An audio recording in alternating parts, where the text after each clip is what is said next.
लग्नाचा आज मोठी तीथ आहे, त्यामुळे जरा अडचण आहे तुमची मला माहिती आहे, पण लग्नाची पंगत बसल्यानंतर वाढप्या ओळखीचा असला पाहिजे तर जेवण जास्त मिळतं.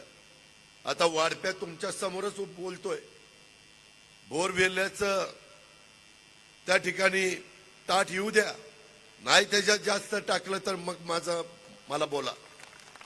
त्या संदर्भात तुम्ही साथ दिली पाहिजे. तुम्ही त्यांना 3दा खासदार घेऊन बघितलं, तुमचा विकास झाला नाही.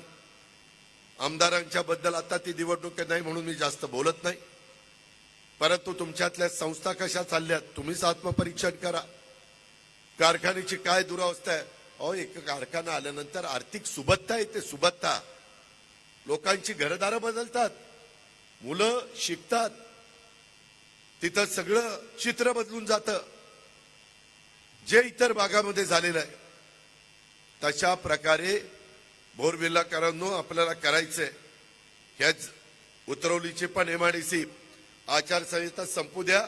आचारसंहिता संपल्यानंतर उदय सामंतांना सांगून ह्याच्यामध्ये जो तुम्हाला समाधान देईल अशा प्रकारचा मार्ग महायुतीचं सरकार काढून देईल आणि त्यामधनं तिथं इंडस्ट्री आणेल. पर्यटनाला आपल्याला अधिक चालना देण्याची गरज आहे.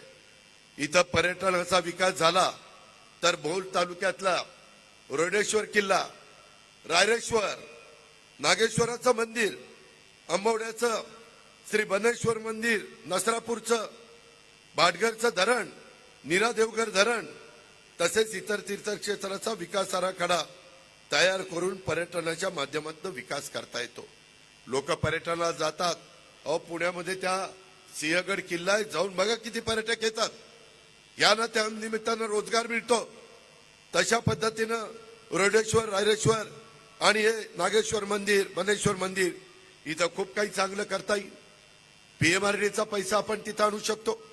राज्य सरकारचा निधी, डीपीडीसी माझ्या ताब्यात आहे, डीपीडीसीचा निधी आणतोय. तुम्ही आमच्या पाठीशी उभं राहा. आम्ही काय चमत्कार करतो ते बघा.